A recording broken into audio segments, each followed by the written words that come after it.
The next stop for us was at the Grain Tower in Carlton, where Flaneur has their new tasting room.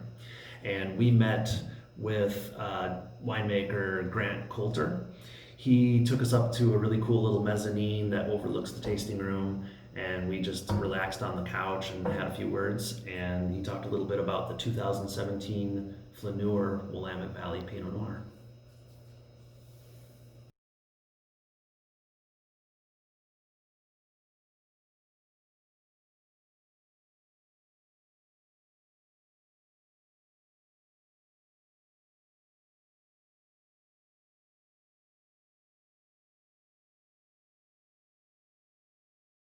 We're here at the historic Madsen Grain Tower in Carlton, Oregon.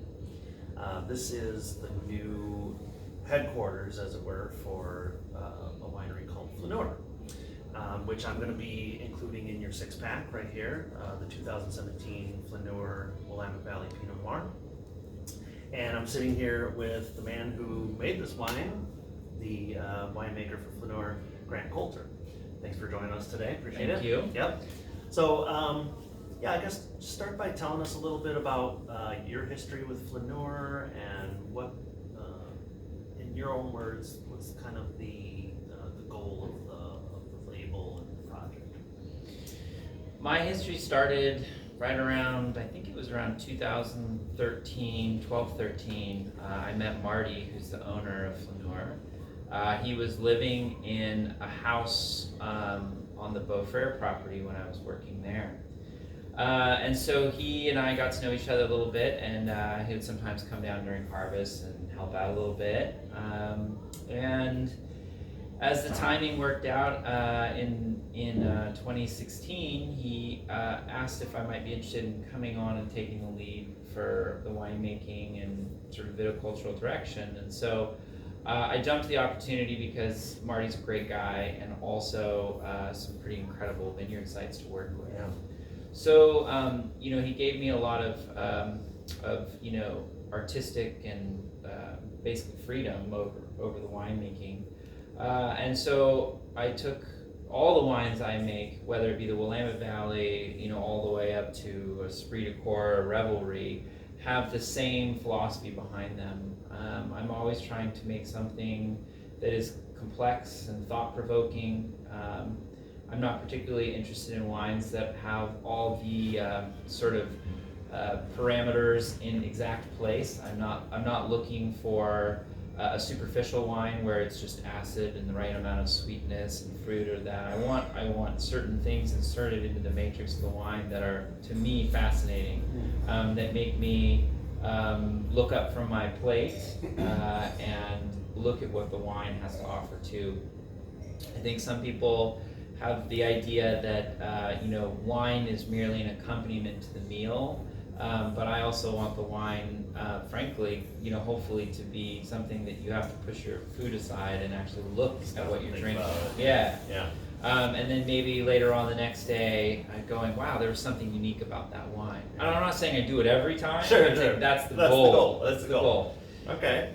And without getting too technical or geeky, what are some of the specific winemaking practices that you feel that you employ that are sort of paramount to the product that you come up with?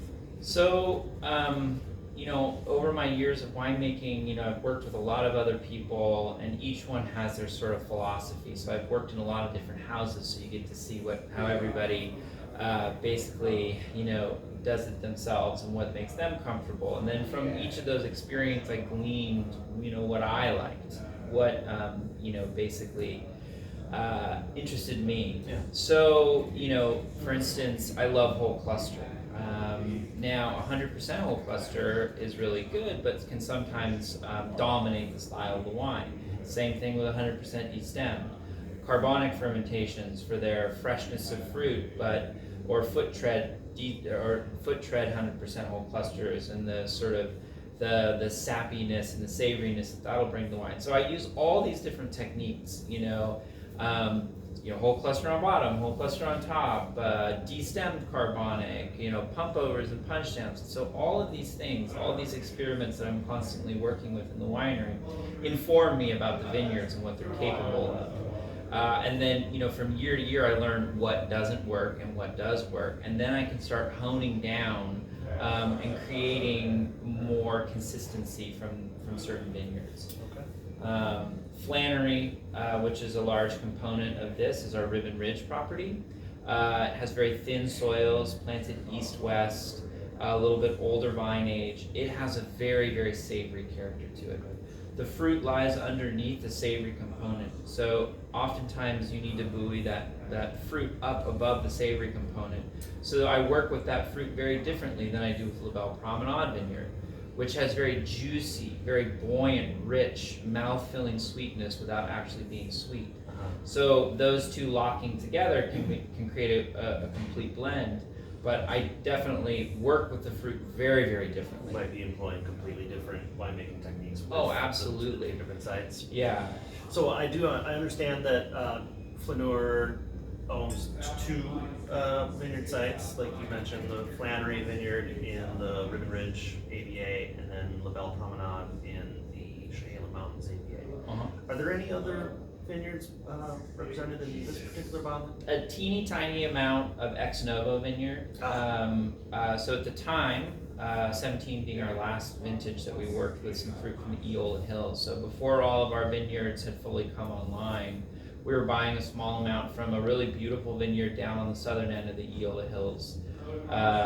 And so now all that fruit goes to Walter Scott. So we were sharing the vineyard at the time. Really tiny vineyard. It's small, yeah. I mean, I think the Pinot portion that we were only getting, it was only like 2.5 acres, but very tightly spaced. Always just had electric fruit, cranberry, raspberry. So that was really fun to work with. I love the Eola Hills. I love the soil from down there. We have some similar qualities that are derived from our Chehalem site because of the basalt-based soils there as well too. So I love working with the two different soil types, the two vineyards, because they're so divergent. Yeah. Oh. Yeah. And then I guess last thing is to just maybe talk a little bit about this particular bottling, the 2017 year, and how you felt this particular offering turned out, and maybe what you would drink it at home with, or how you would drink it at home. So 17 as a vintage was one of my favorites in the past decade. It was beautifully consistent in terms of temperature. There was a moderate amount of water. We weren't above or really too far below. And the crop size was actually pretty ample. And because it was, a generously warm vintage, there was enough crop basically to sort of soak up and evenly ripen over the vintage. So, and then when we went into harvest time, we just had beautiful fruit. We had really good weather. We did have a little bit of rain in intermix, but not enough to cause any huge issues. Almost a needed amount. Yeah, just like a little drink at the end. And so we were able to really pick at our leisure in 17 because we had a lot of fruit. So it just has what Oregon really offers, which is that freshness. And so I was able to do a lot of different things in that vintage because I did have a lot of fruit to work with. And so it's there's a lot of Flaneur in there and a lot of, I can't remember the exact mix of it exactly, Sure. But a good chunk of Flaneur and LBP, and then just a smaller, tiny portion of ex novo. Okay. But the vintage gave us that richness, but also you get that savory tone and that beautiful texture from the Flaneur. So it kind of has the best of both worlds. Right. For the price point, I think it'll age really well too, and it's also drinking awesome right now. And if I had to pair it with something right now, God, I don't know. You like to drink your wines on their own, don't I you? I do. Not merely as a cocktail wine, but it's good that way. Yeah. But I would almost go with some sort of like mushroom risotto-y type thing. Okay. you know. Let's let the earth kind of. Well, and also that the risottos also have that thickness and weight to them, and there's a little tannin in there, so I think the two would kind of just sort of wash across each other in a really good way. Perfect. Yeah. Well, thanks so much for joining us today. Yeah. Really appreciate it. Thank you. Yeah. Cheers. Cheers.